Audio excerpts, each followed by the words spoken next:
You are listening to the TV Obsessive podcast, brought to you by TVObsessive.com.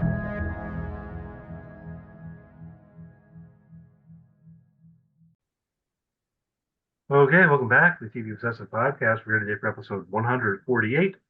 As always, I'm Cameron Crane, executive editor for TVObsessive.com, and I'm joined by Ryan Kirksey, writer and contributor for the site. How you doing today, Ryan? I'm doing great. I am doing one of my favorite shows is back. We got so much news to go through. We got things that I mean just Baseball? yeah, today is the soft opening day as they call it for Major League Baseball with one game on Netflix. They get the showcase game because of their new deal with baseball, and then 15 more games tomorrow. So yeah, that's my favorite overall. I don't know if it's my favorite sport actually, it's not my favorite sport to watch. It's my favorite sport overall. I think football is my favorite sport to watch, but it does come back today. Yeah. I wish I could get into baseball more. Like I can watch baseball, and sometimes I'll watch the playoffs. I guess I really struggle with how many games there are, Yes, yes. and then also how it boils down to so few teams.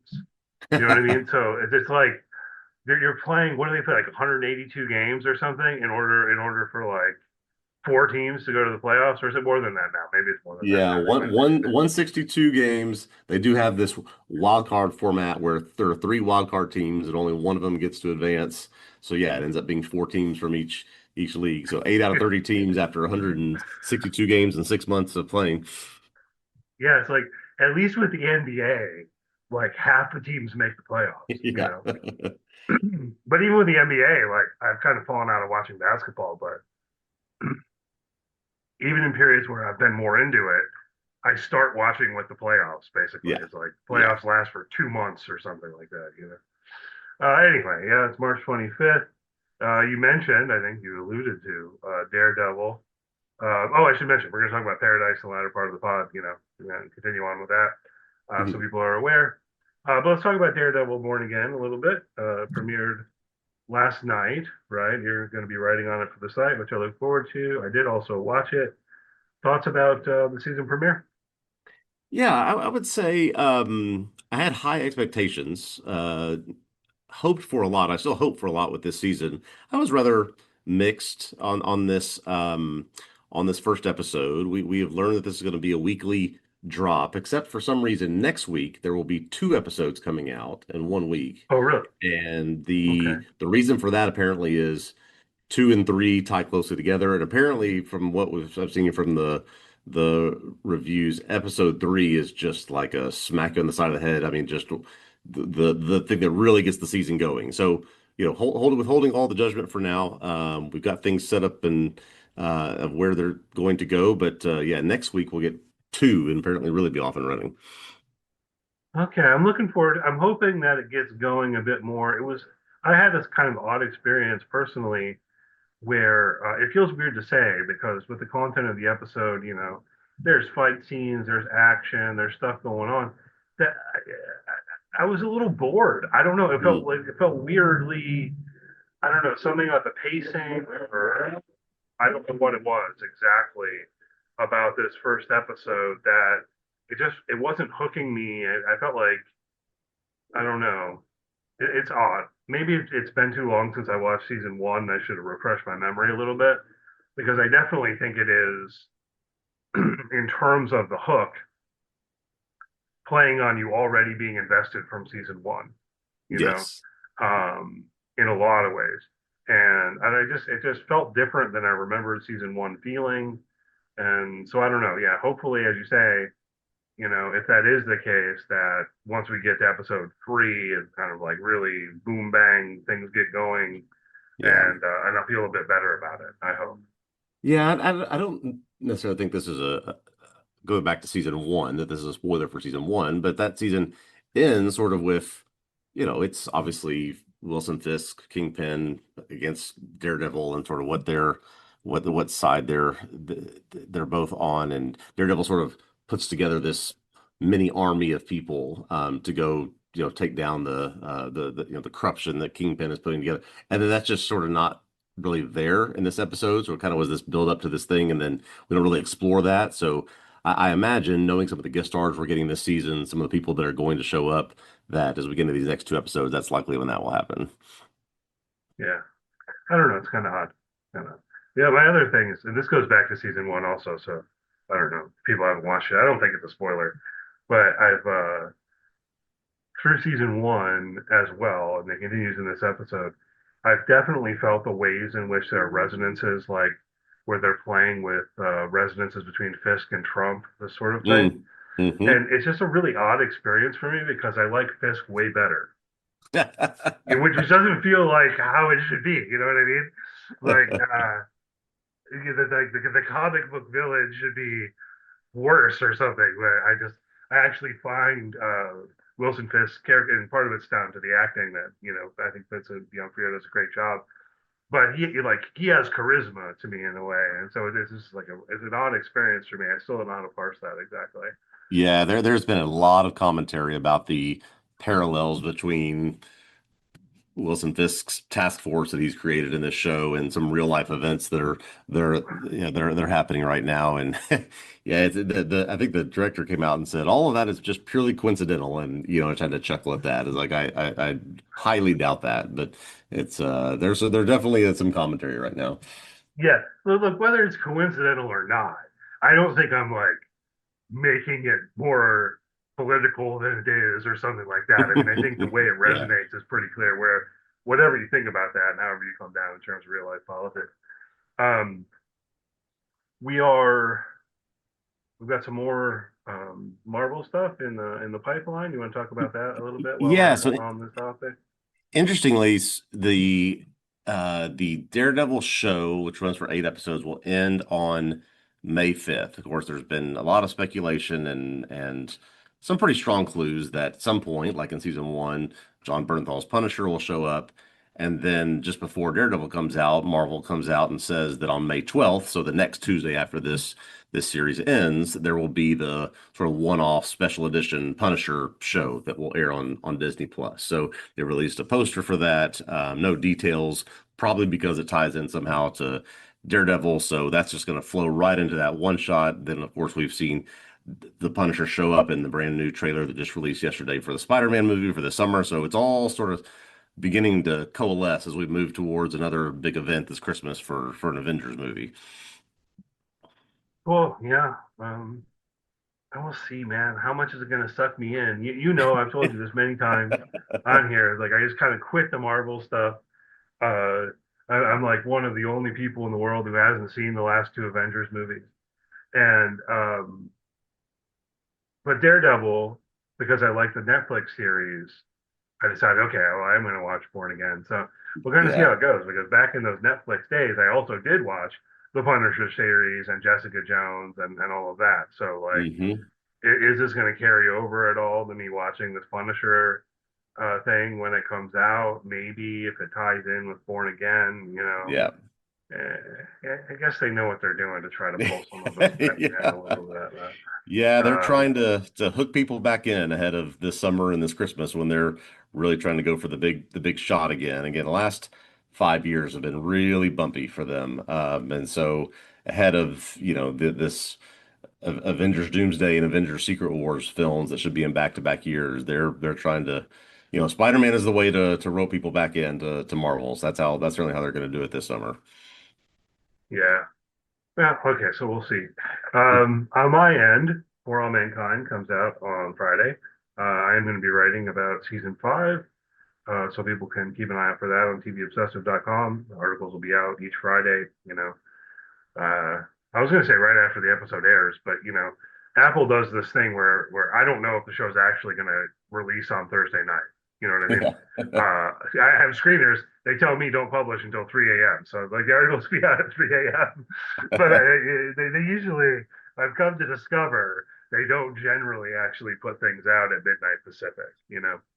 Um, but anyway, looking forward to that. And then there's also, I didn't put this on our show sheet, but worth mentioning the spinoff series that's going to happen, Star City, coming in late May. I think it's May 27th. So I was checking on dates, and it's like the week of the season finale of For All Mankind is when they're doing Mm. They're putting Star City out. And there's just a little teaser. I think it might have come out today. I don't know. So I'll check that out as well. I don't know how excited I am about it. You've heard about this? It's supposed to be like For All Mankind, but from the Russian perspective. Mm. Yeah, I did And see the news about the spinoff, and I figured there. I mean, there had to have been some connection. That makes sense. You're gonna go see the other side at this point. I just don't feel like I need it. And and it seems like from what I've seen about it, we're going to go back to the time of the moon landing and things like that. And I don't know because For All Mankind, yeah, you've got some stuff with the Russians. I mean, you can't say that it's ever really proceeded from their perspective, Yeah, but maybe part of the feeling of the geopolitical tension, is like you're calling it Cold War times and all of that. It's like you don't really know what they're up to in a meaningful way. yeah, So I felt like that worked in For All Mankind, and then it also seems from the little teaser, I guess this makes sense, but I think that they're going to have the Russians speaking English in Star City. mm. Um, Whereas in For All Mankind, they've actually done there's people speaking Russian with subtitles. Oh, But okay. I think they decided like we're not going to do a whole show in Russian with subtitles for an American audience. So I Yeah, guess that's fair enough. I guess that makes sense. But I don't know. We'll see how that is. Hopefully, there's something of a hook there that grabs me a bit more. But it does feel a little weird to me because it's like we've already so much of this alternate history has already been established through For All Mankind. So what is the point?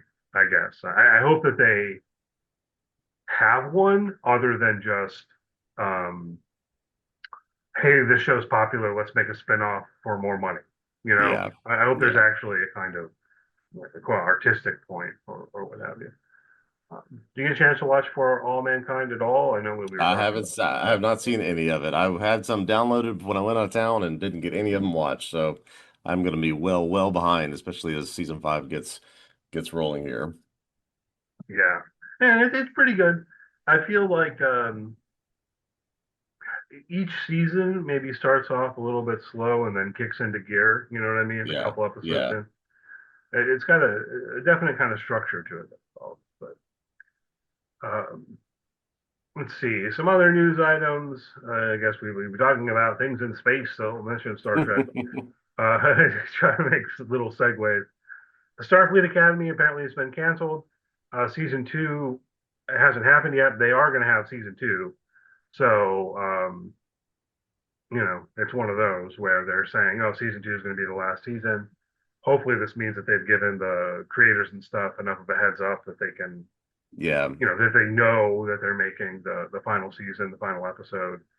I regrettably, it's another one of these things where I feel bad. I never checked the show out. I know we talked about it. We're kind of intrigued by it. I don't know. Thoughts here, Ryan? Yeah, I made it through 3 or 4 of these episodes, and I got to the point where I quite liked it. eh, so it's a little disappointing. I probably will finish, especially because we know that there will be a second season. Sounds like production for that season is underway. They're going to let them finish what they started with that. So it, I guess disappointing in a way. I can another thing I withhold judgment on until I finish the first season to see what I truly think of it. It just seems like from some of the things you can read here that this show got the dreaded woke label attached to it, and Yeah, so you just you people get are. these things attached to it, and numbers fall or whatever, and just didn't Yeah. didn't make it. See, I don't really buy that as an explanation, but maybe it is to some degree. When I see that people are complaining that something like this is like quote too woke, kind of makes me Yeah. want to watch it more because Yeah. I don't like those people. Basically, I wish I had it at the ready. I didn't even think about this as something to mention on the podcast, but to be able to attribute the social media post, I'm not sure if it was on Twitter or on Blue Sky. I know I saw it on Blue Sky, but it might have been like a screenshot of Twitter because a lot of people do that.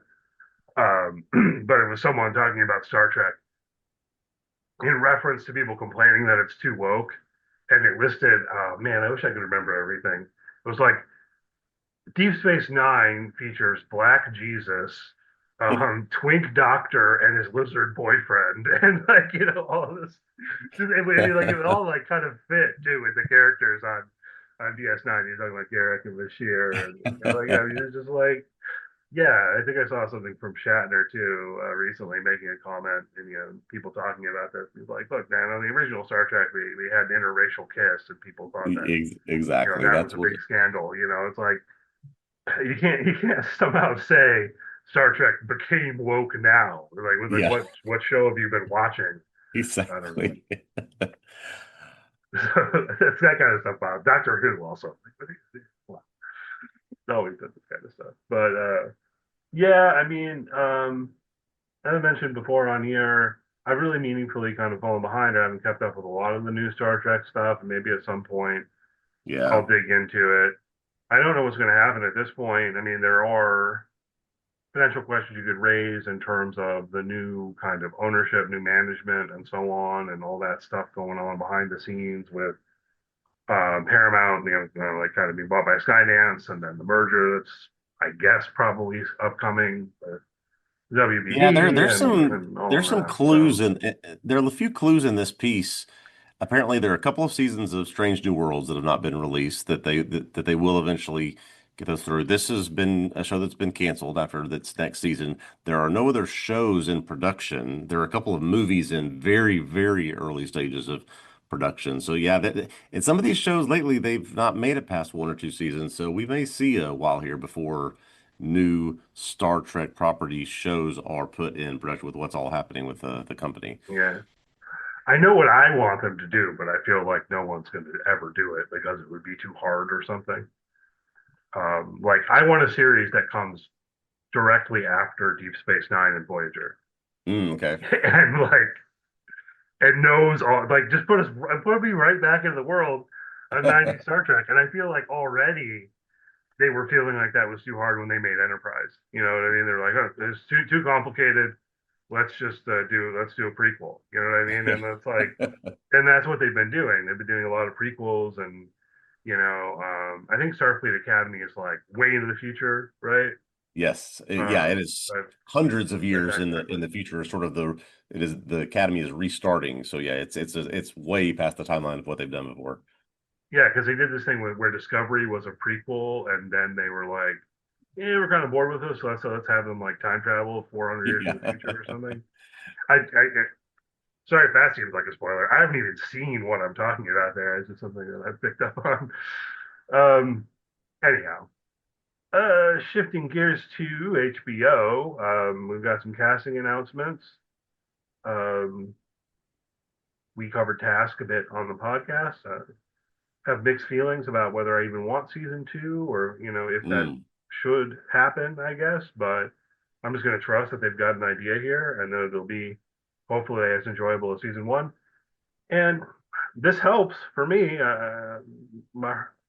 Mahershala Ali, is that how you say it? Apologies if I pronounced your I name believe wrong. that's right. Yes. Mahershala um, has been cast in season two, and yeah, I'm a fan. Thoughts on this? Yeah, this I mean this sort of I don't know say it came out of nowhere, but it certainly is a very intriguing casting piece of information for season two. It I couldn't help but think I believe Mahershala Ali was cast in season two of True Detective. Season And three, I think it so was. oh, season three, okay. Which of course is a show that became mostly an anthology show. Now we don't necessarily have the clues that Task will become that. And that Mahershala Ali will join the world of Mark Ruffalo and the others as Task gets going with similar characters. That's what we anticipate will happen. But yeah, just interesting that no obviously clues or news about what he will be doing in this role, but I thought there was. there must be something there if he is signing on to this second season. I thought that they more or less said I mean, we might have read different articles. I'm pulling up the one you put on your sheet. Um, I thought they more or less said here that he was going to play. Yeah, he's going to play a DEA agent, Oh, right? coming from Ali will play Philadelphia. Eddie Okay, yeah. Barnes, a well-respected DEA agent in Philadelphia, whose team comes into conflict with Tom's. Got it. So So Tom is the through line of this show. his task Yeah. forces will vary from season to season, and then he runs into other people, it sounds like. Yeah, so it seems like with this casting announcement, they're actually giving a decent amount of information about what to expect here. It is going to center on Ruffalo's character again. He's going to have a new task force. Uh, it's going to involve drugs in some way, Yeah. and that's going to create some tension with uh, Marshall Ali's character, who's going to be a DEA agent. Probably Yeah, this is corrupt. I don't know. I guess we'll this know. is interesting. Yeah, so Ali confirmed Ruffalo is the only confirmed returnee from the show's first season. So yeah, so we obviously know the fates of some of the people from the first season. So but yeah, no Martha Plimpton, no other folks that might have been able to come back. So we'll see, I guess. Well, at least not yet. I Not don't yet. know. We'll see if any of them end up being back in it. So, we'll definitely watch it when it comes out, and hopefully it's as good as season one. We've been hitting, speaking of HBO, the White Lotus casting beat. Got some more casting news here.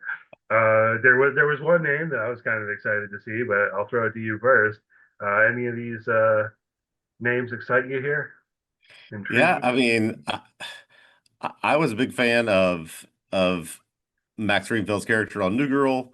Kumail Nanjiani is also a favorite of mine. So there are five new ones. I don't know if I've touched on the one you want to hit on, but there are five new characters or five new additions to the White Lotus. I mean, we're over 20 people at this point. So how they're going to incorporate all this, we'll see. But of these five, the other three being Chloe Bennett, Charlie Hall, and Gerard Paul, who sort of excites you the most? Chloe Bennett, because I'm one of the. We were talking about Marvel before, and I'm like, oh, I stopped watching it, and I'm one of the biggest fans of Agents of Shield that's probably out there. They really did a weird thing with that show, and it did contribute to how I got kind of turned off by the broader MCU because it Yeah, didn't really harmonize, and then at a certain point they're just like, yeah, it's not gonna, right? yeah, we don't And care. so um, I was like one of these weird people who was primarily a fan of that show and a secondary fan of the films. And so it was like, which is Yeah. just backwards from how they wanted it to be. But anyway, I liked Chloe Bennett in Agents of S.H.I.E.L.D. And I feel like I haven't really seen her in things since. I don't know. I didn't check her IMDb to see what she's been up to. Last thing I recall, I think she was going to be in a live action adaptation of the Powerpuff Girls, which I Oh, think just okay. got canned. I think that just like did not happen at all. That show, which would have been intriguing. I don't know. I don't know how I feel about live action Powerpuff Girls, but anyway, easy enough for me to imagine Chloe Bennett kind of in the White Lotus world here. As you mentioned, the cast is getting really big, but it Yeah. generally is. Whether you recognize everyone or not, you've got a lot of characters in this show, generally speaking. Yeah, So you're usually following 4 or 5 groups of 3 to 4 people. So we've got our, yeah, yeah, certainly these will be divided up and mixed together in various ways. But yeah, just the sheer diversity of these actors and actresses that will be in this show this upcoming season, just I mean, it's just outstanding. And it seems like they're still going. I don't know if this will be the last piece of yeah, news that we hear on this show, but they're not yet filming, but it's the only thing we know is it's coming another year or two, and it will be set in France. yeah, and and some of these actors could be playing members of the hotel staff also, right? That's You true. gotta bear That is that in mind. true. So as you said, you think about past seasons, you've got something like 4 groups of 3 or 4 people, a couple families, whatever, and then Yep. then you've got people who are playing, staff at the hotel and concierge, wait staff, whatever else, you know what I mean? So it's always a show that's got a pretty big cast, and we don't know how big of a role any of these people will play. I'll be really curious to see, who it kind of focuses on, and then of Yeah. course, who dies.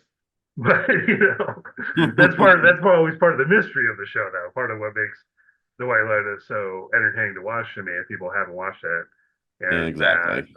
there's always someone will die, but you don't know who, right? So it's Yes. like it's Yes. not even just that you don't know who done it, you don't know um, who got done.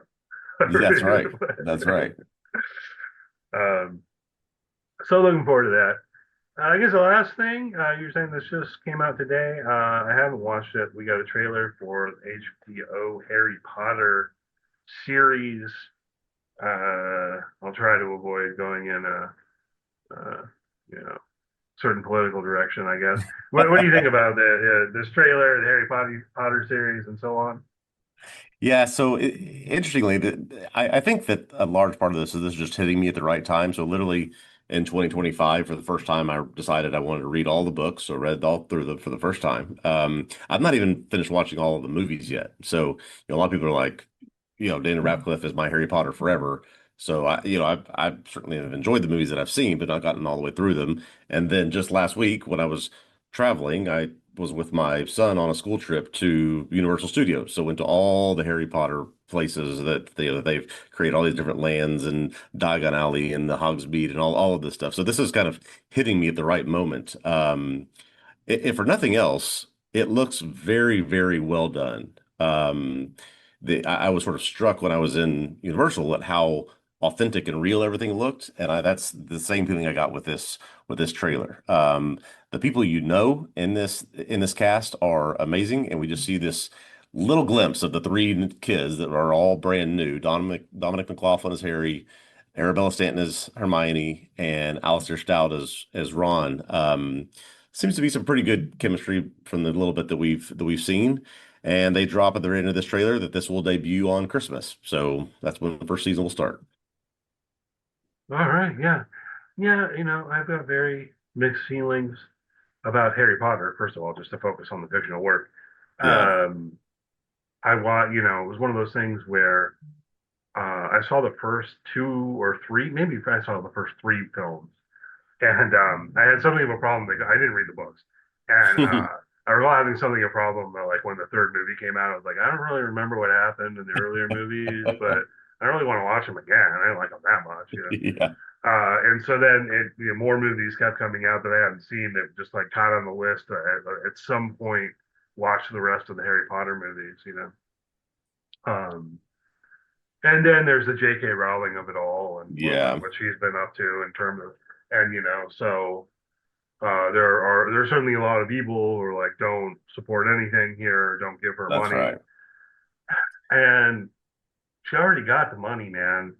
Oh I don't yeah. know, She it's she just like, she she is not hurting no matter how many people watch this show, certainly. But yeah, yeah, I understand that sentiment. On the other side of things, and this came out by the time that this trailer has dropped. But Paul Asadou, who's cast as Snape, there have been all sorts of people up in arms because they've cast a black actor to be Snape in this series, and so he's talked about how he's gotten death threats and people complaining to him and all of this yeah, stuff, and just it's utterly ridiculous. So there will always be controversy, no matter what, around Harry Potter. And yeah, then I think the showrunner came out and said we're not going to be able to do one of these a year because it's such a massive, huge, yeah. complicated production. So this will be the next 15 years of our life getting these seasons.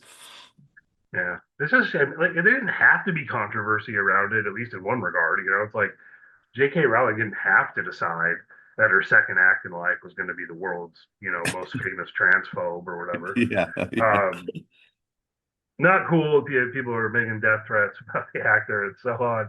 I don't know. That's probably enough on that. There was something else too where John Lithgow said like he thought about not doing it or whatever, and yeah, it's just one of those things where um, you know the discourse, as it were, on social media can just get going in such an easy way in so many different directions.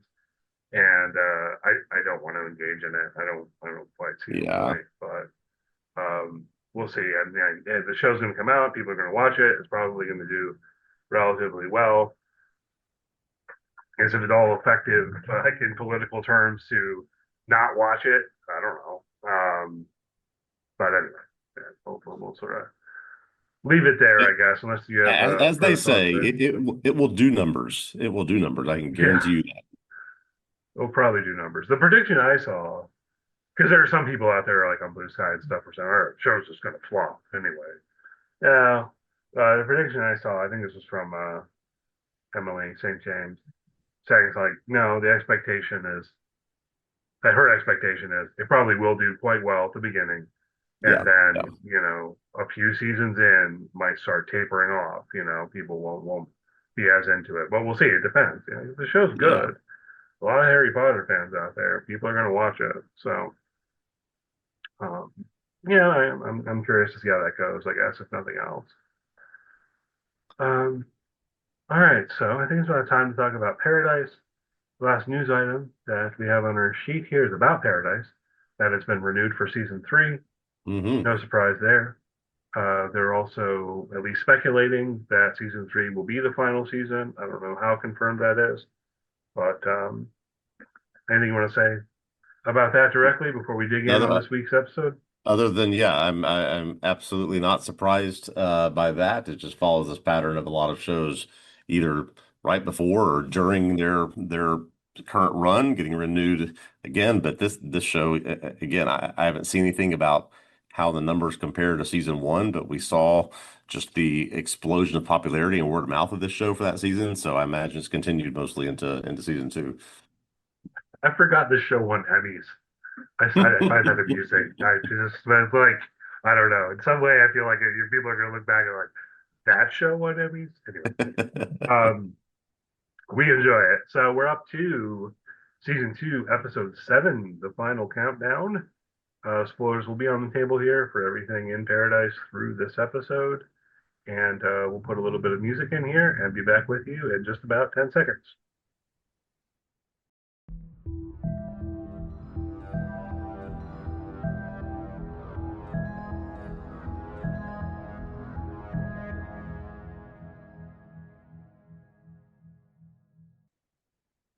All right, we're back to talk about Paradise Season 2, Episode 7, titled The Final Countdown. This episode written by Melissa Glenn and directed by Hidel M. Culpepper. Before the volcanic apocalypse, Redmond and President Bradford take a tour of the bunker with Anders, learning about its redundancies and fail-safes, but Bradford warns a confident Redmond that every empire falls over time. After the explosion at the end of the last episode, Xavier and Terry reunite, and Terry convinces the people that she's with that Xavier is not there to harm their trained group. After sharing information about the bunker, Xavier and Terry go to get Bean from Carrie and get Annie's baby before heading out with the group to Colorado. In Colorado, Tarabi confronts Redmond about Alex, but is completely dismissed. Driscoll attempts to kill Tarabi, but Tarabi anticipates it and stabs at her first, leaving Jane's fate unknown. Anders, Jeremy, and Robinson begin to destroy the bunker's oxygen supply, but at the same time, the council orders a full lockdown after learning in the meeting with Link that group has come for Alex.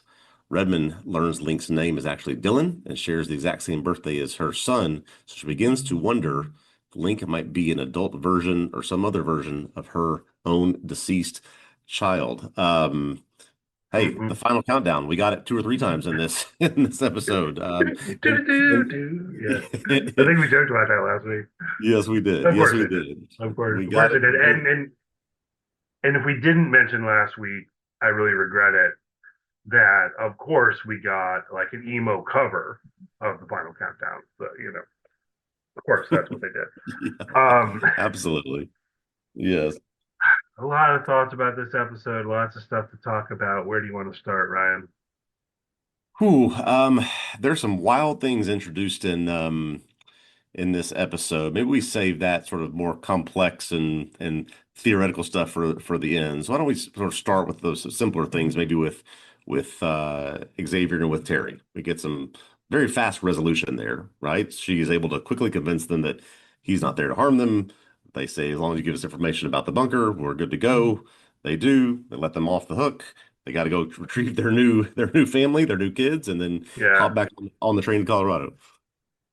it felt to me a little bit like having Gary take Bean was a narrative excuse to see Cameron Britton some more. Hmm. Hmm. And I don't know, it didn't. The whole thing didn't do a lot for me. I mean, I guess it works. You get in there some time for Xavier and Terry to talk a bit and catch up a bit um, as they're going back to the post office or whatever. I guess I didn't really feel a lot of tension in those scenes Yeah. because no part of me thought there was any chance things were going to go wrong. What about you? Yeah, that part, the word I felt when I watched all that was just sort of felt rushed, like things we have to tie up so that we can get you moving towards where the real action is happening. And like I said, But that's what's weird about it. yeah, Sorry to interrupt, but no problem. Yeah, no, just no problems with him setting off a bomb. They quickly explain that, quickly get him on the same side of what's going on here. We're all sort of seeking the same thing to get back to Colorado. And so, yeah, just let's quickly tie up loose ends, grab kids, and go. right. But this is what I was thinking. When I said this is what's weird about it is that I agree that on the one hand it felt a bit rushed, but on the other hand it felt I felt like a lot of what they were doing was unnecessary. So like it could have been even quicker. In other words, Yeah. instead of having Gary take Bean and then you got to go get Bean and all of that. I mean, you could have just kind of like put him on the train real quick, almost. Yeah. We don't see them go to retrieve the baby because we don't need to. Fine, Yeah. But I feel like what the writers of the show wanted to do was to give us that scene between Terry and Gary. Didn't realize they had rhyming names until just now. Um, in the post office and so on. And so I guess it boils down to a question of how well that worked for people as viewers of this show. I guess the point was in some way, I don't know, it's like they were almost trying to make me feel bad for Gary and it didn't work Yeah. for me. Maybe that's it. Yeah, What throwing about the line you? out there was that he says, the best years of my life were the worst years for everyone else, or something like that. So just a chance to write stuff like that and tie a little bow on that character. But you're right, it was just we've got Cameron Britton, he's pretty great. Let's go back to him for a few minutes before we get on the road. Yeah, and it's like, okay, look, I'd feel bad for Gary if he hadn't killed his best friend. You know what I Right, mean? It's like right. all you had to do was not kill a guy, Gary, Yeah. and like you'd have my sympathy and so on and so forth, right? Like, I can certainly understand unrequited love and all of that kind of thing. But it's like you killed Enos, man. Yeah, Yeah, I exactly. mean, it's just to say, like, that was a mistake. It was an accident. I panicked. If anything, to me, it was like what was coming out through all of that was the kind of darkness in Gary again, more Hmm. than it made me sympathize with him or anything like that. But of course, when it comes down to it, he's not going to violently, abduct Terry or anything like that. Yeah. I mean, probably even if Xavier wasn't outside with a rifle, I still don't really think Gary would have harmed Terry. So I don't know. I mean, again, I just didn't really feel a lot of tension through that whole bit. And weirdly, I felt similarly about some other stuff where maybe I should be feeling more tension, but now I'm just taking us right into the thick of everything, I guess. You want to do it? Yeah, yeah. Just to last to sort of note that just this is maybe oddly felt like I think season one was very much the Xavier season, maybe the Xavier and Bradford season. This has really not been a focus on him this year. I mean, partly Yeah. because he's not in the bunker anymore, but he's just had he's had important things to do, but it's not been, I think, in service of the major things, which are the stuff we're about to touch on that's going back to the bunker here. Right. I mean, even if it's taken some time and spanned over some episodes, when it comes down to it, I could tell you Xavier's story in the season in a couple of sentences, right? Exactly. Yeah. He left the bunker in a plane. The plane crashed in Arkansas. He met Annie after he got hurt, and they traveled together until she gave birth and died. And then he made his way to Atlanta, and this guy Gary lied to him about Terry being taken by the train people, and so he tried to get her back, but no, she was there of her own free will, and now they're reconciled and on their way to Colorado. You know what I Yep. mean? Like maybe that That was was more it. than a couple sentences, but Yeah. like that's pretty. But all that took like 3.5 episodes. Yeah, yeah. I mean, of course, we're cutting back and forth and everything. The stuff in the bunker, let's start with Link, I guess. And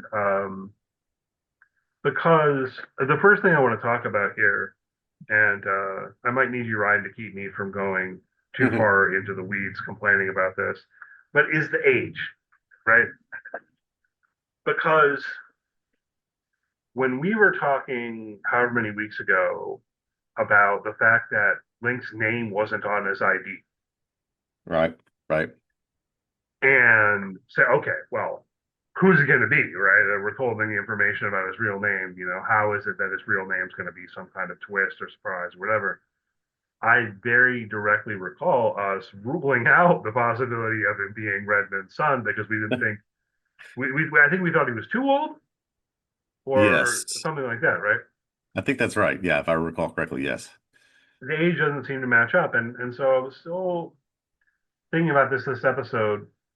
Because look, I don't know about you, but to me, it became incredibly obvious what was going to happen as soon as Redmond and her husband started talking about it being Dylan's birthday.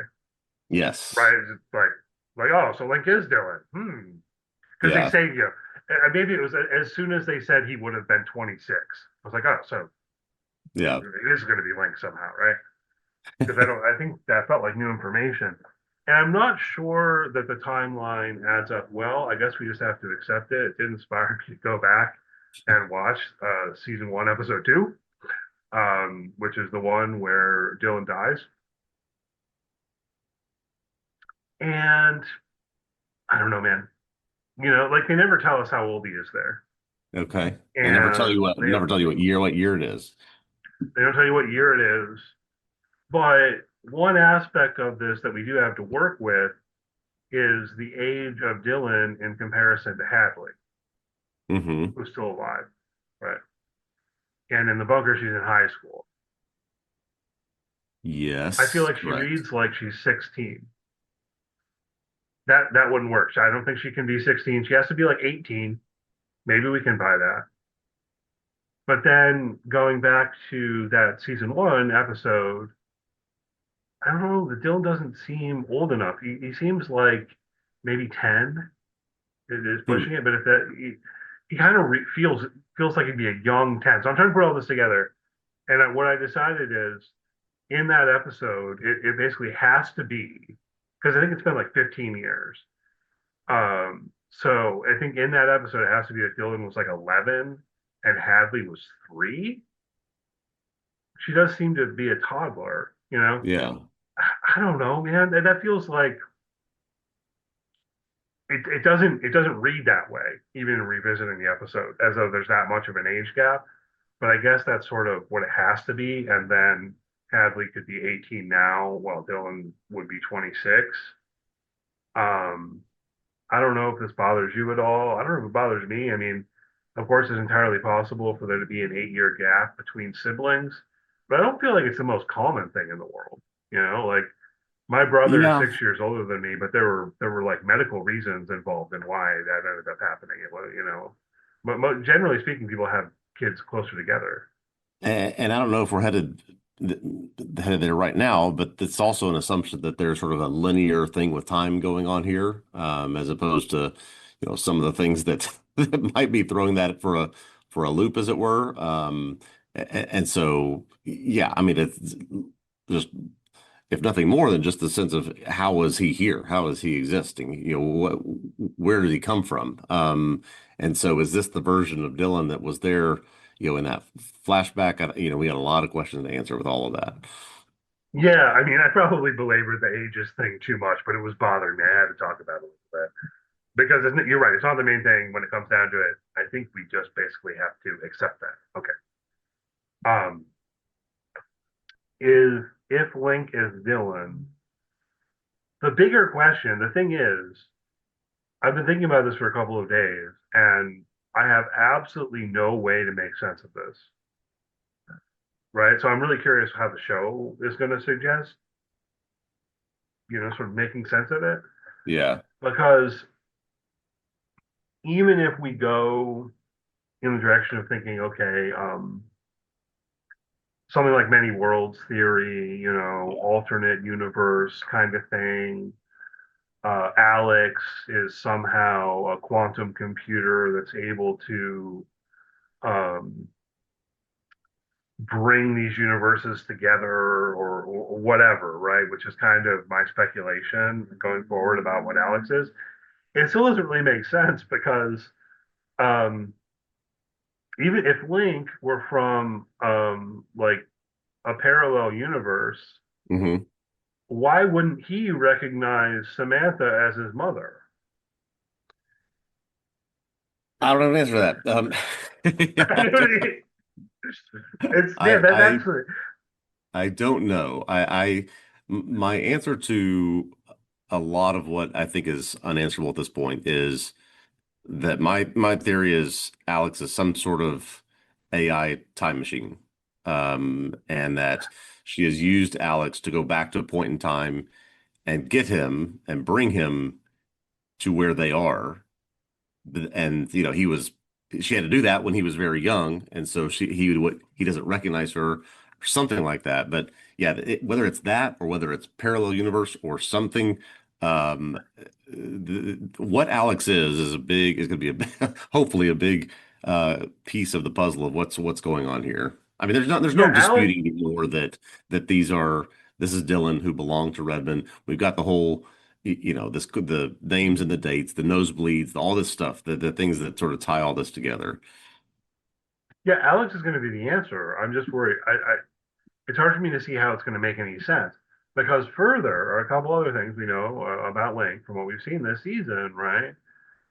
So if we start thinking that Link is Dylan from, Earth 2 or Hmm. whatever, Hmm. um, well, what about the fact that when Billy kills Patrick Fischler's scientist character, Henry or whatever, Link was his protege, right? Yeah.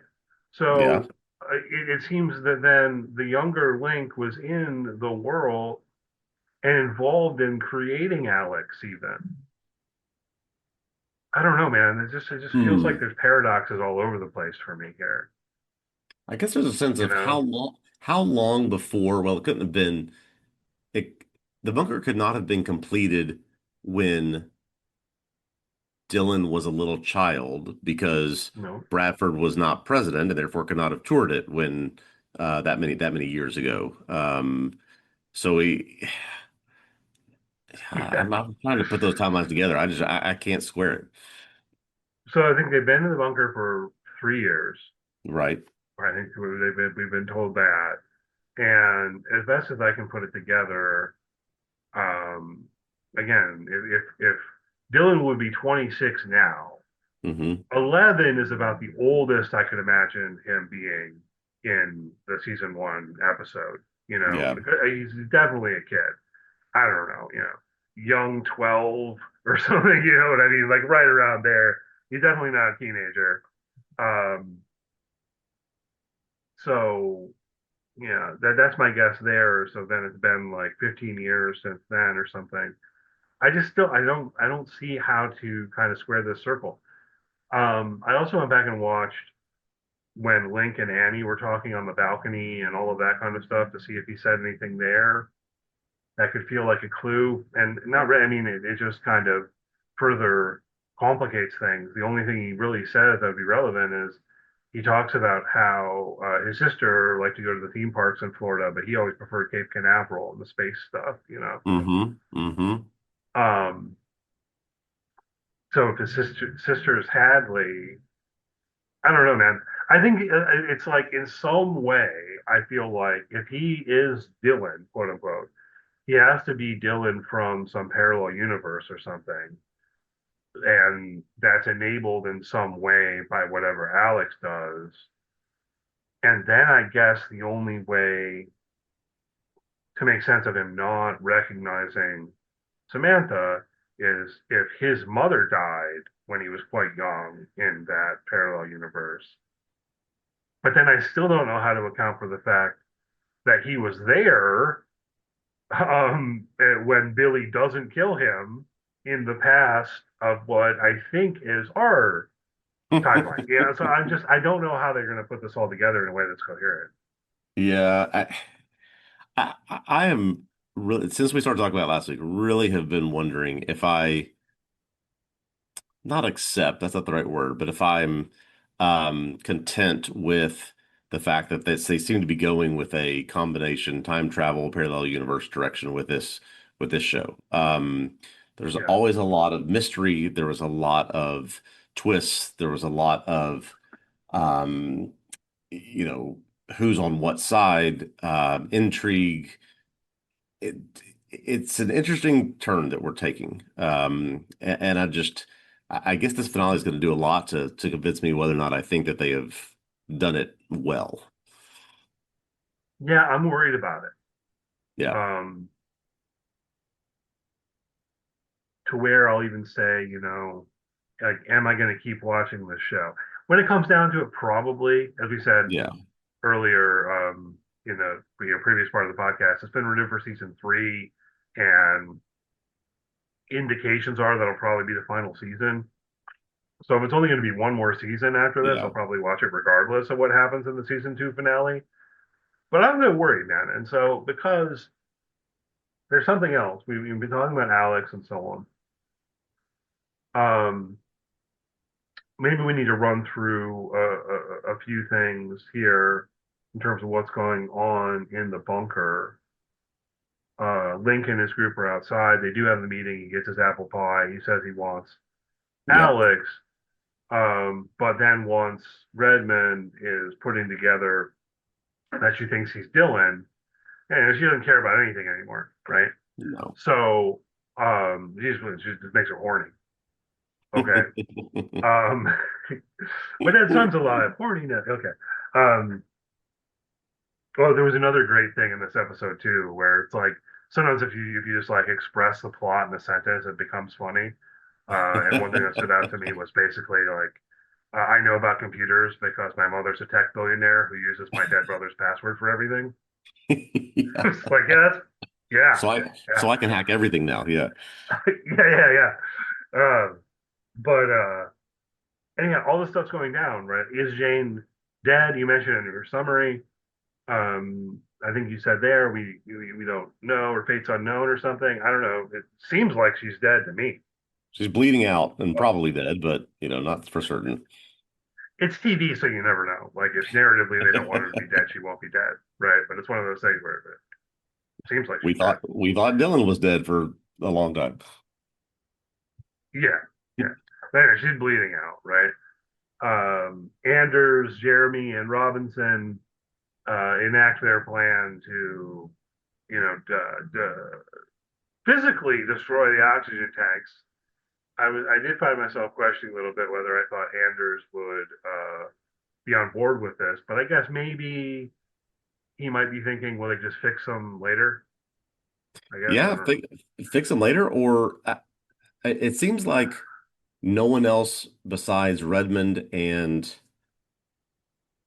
who was the scientist that was the scientist who was explaining all this in the beginning to her about what's going to happen, and then wow, it will look better, and then it will get much, much, much worse. There doesn't seem to be anybody else that knows about that, and so Oh, Anders is probably thinking, well, look, everything's after 3 years we can go back out again, not understanding what's about to happen. And so we know that as an yeah, audience that, even though it may look good right now, things are about to get a lot worse. So they're just on board with let's get out of here. right. Or at least we think so. Or we're choosing to believe scientist guy. I feel like he never gets a name, but he probably does. I mean, he did the show enough that I'm sure he does. Like, I was also rewatching episode 7 of season 1 this week Yeah. um, because I wanted. We asked this last week whether Sinatra wanted the nukes or the EMP, and Yes. that was the primary reason I was watching it. She wanted the nukes, and it seems like she didn't even know about the EMP. I don't know Yeah, if that's that right. matters. But that scientist guy is on TV a lot in that episode, so I feel like we should have a name for him, but I don't know his name. Maybe there's something on IMDb, but I haven't gotten it from the show. We're believing him with what he has Yes. said about the Venus scenario and all of that. Um, so not definitive, right? but the confluence of things, this is another thing where with the flashbacks, it just felt very on the nose, right?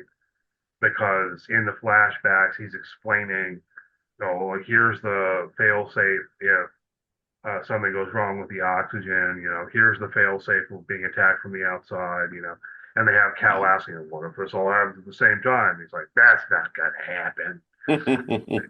Right? Where then in the present, it's all coming together so that it does happen. Link and the others, they're going to storm the place. Yeah.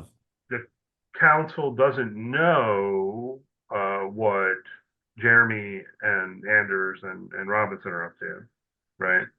They don't, They and I'm curious as to how they're going to find out. Like because they were down in the depths, I guess. Jeremy and Anders Robinson know that the oxygen is starting to leak. They also know that the reactors are about to fail, but I don't think anyone up top knows this yet. I don't know if they've gotten the emergency warning like Anders is looking at, maybe, but Yeah, I don't know if they know exactly why. I don't know who's in a position to do anything about it or what yeah, needs to be done, even. So all this is going on, and it really feels like this threatens the entire bunker's existence, right? I don't know, man. If there's no oxygen and a nuclear reactor is about to melt down, that certainly feels to me like everybody dies. yeah. There are two things happening as you relay that are serious problems to people locked in a confined space. Even though I put in our notes, we will.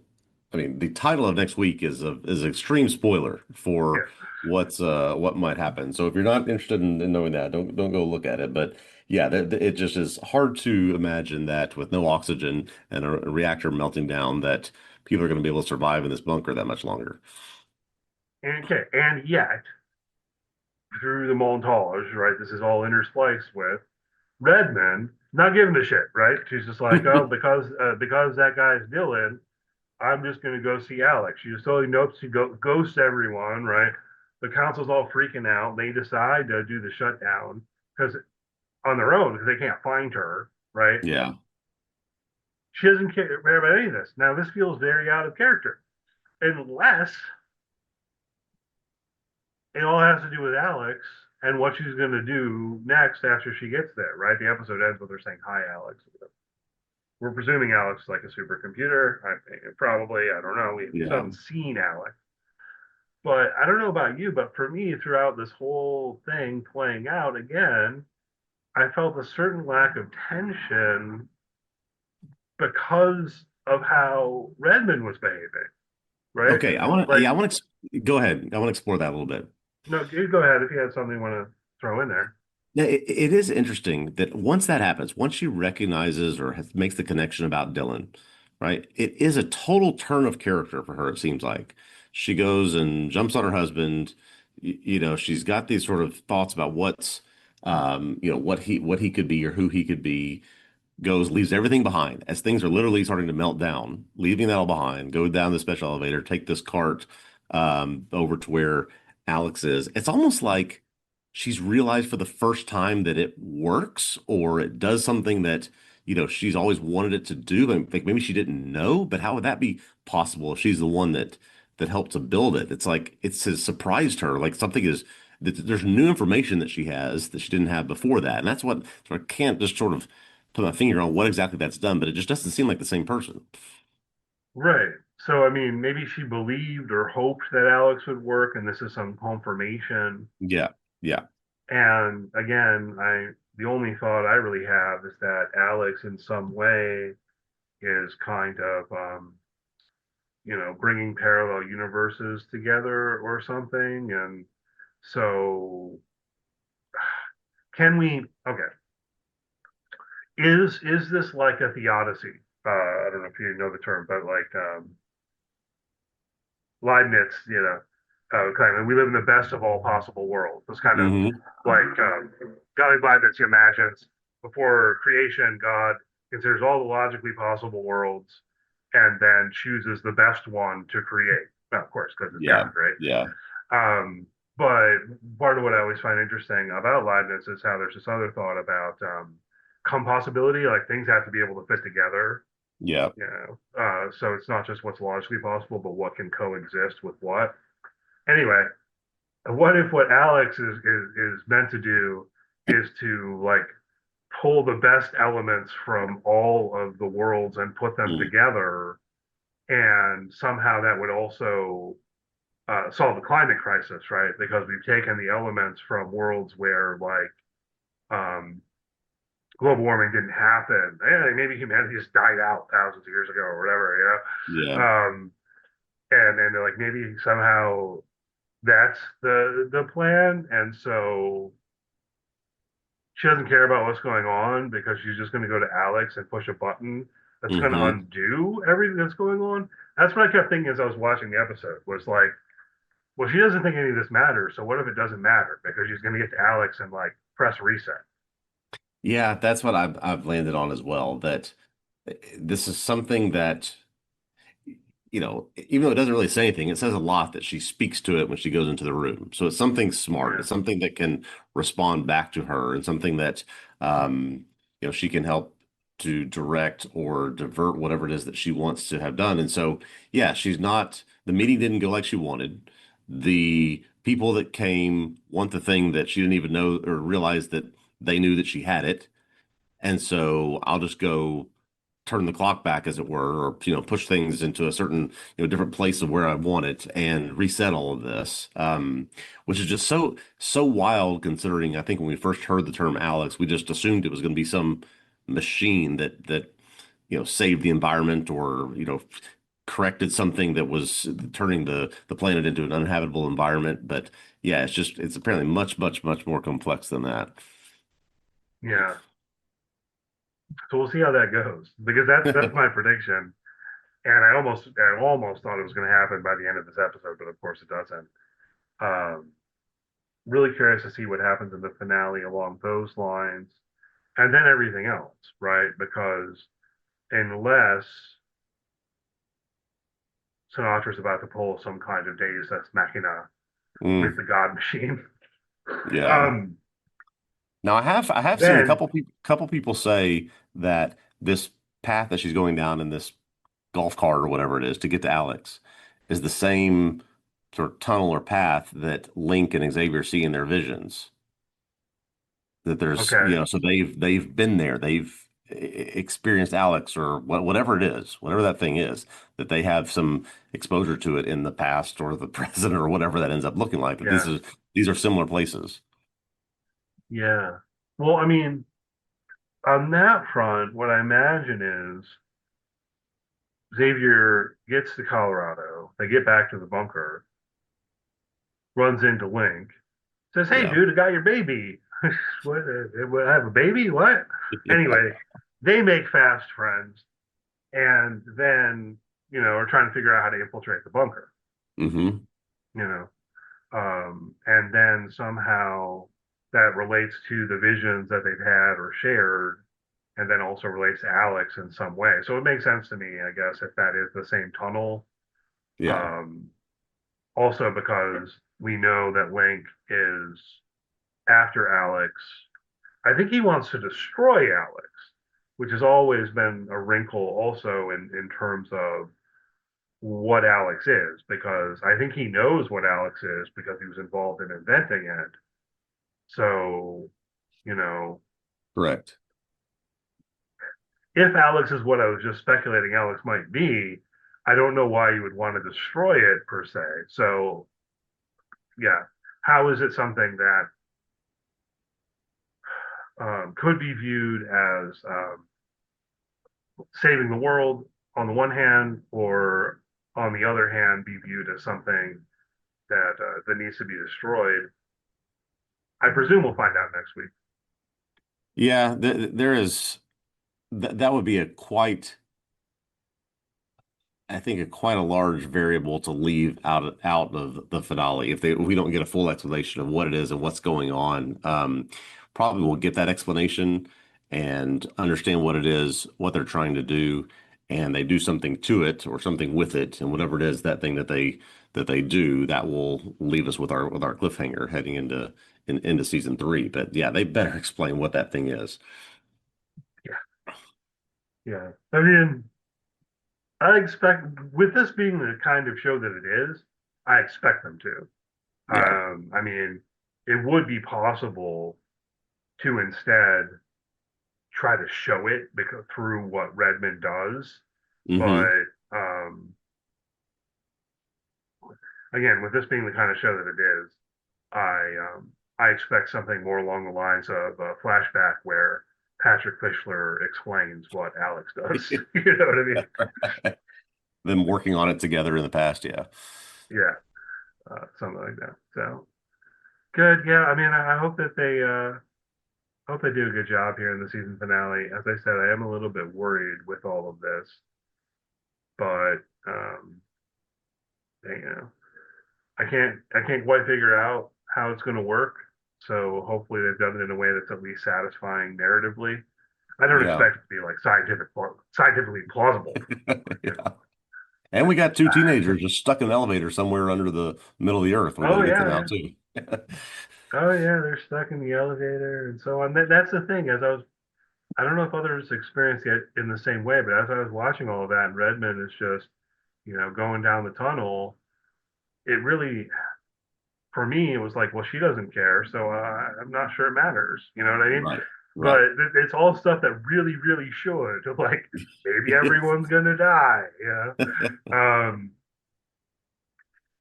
so we'll see. I don't. I mean, I definitely don't think everyone's gonna die. So we'll just have to Ooh, come yeah, see next week. the last half of this season is taking some directions I did not think it was going to go. Any thoughts about the nosebleeds? I mean, you put it on our sheet. It's just kind of a tropey thing in my mind. You think they indicate anything? I mean, we've seen it Just from Xavier, Link, and Samantha, right? I just I can't help see nosebleeds and think about what is it, season five of Lost, where they're just jumping through time. And these things eventually, they are able to course, I guess that's four, are able to course correct some of it, but for others, it has some pretty disastrous results. Yeah, yeah. I mean, it feels like it's a sign of something like that. Whether there are things to think about in terms of it affecting these characters specifically, I Right. guess I don't have much of a path to go down at this point, but maybe something to think about ultimately. Like if it is somehow parallel realities, these are man. I can't even finish that thought. I was gonna say, oh, these characters are in all of them, but no, because Dylan died, and we saw him die in the previous episode, right? So if this is somehow Dylan, it has to be Dylan from Earth Two or something. I think. So yeah. Anyway, Yeah, we've talked a lot about a lot of interesting things in finales and shows. I'm having a hard time thinking of a finale. I am more intrigued to find out what exactly this is all about, and then go try to dig through it all. yeah, intrigued, and I'm also worried. You know what I mean? Yeah. Like I don't Yes. know if I trust this show to pull this off, guys. Yeah. Are you? It's Yeah. like it's an entertaining show, This is the but same is show this that show that smart you enough turned to pull off. this off? The same show What's you that? turned off after 5 minutes of dialogue in the first episode. Right, right, exactly, exactly. Um, but looking forward to it. We'll be back next week, talking about the season finale. Hopefully, you'll join us. Hopefully, you enjoyed the podcast. Thanks for listening. Please do leave a good rating, review, all that good stuff. If you're on YouTube, subscribe to our YouTube channel. Hit the thumbs up. Check out TVObscast.com if you want to follow the site on social media. Search for TV Obsessive and you should be able to find us. And we'll be back next week for the season two finale of Paradise. All right. Looking forward to that. We will see you then.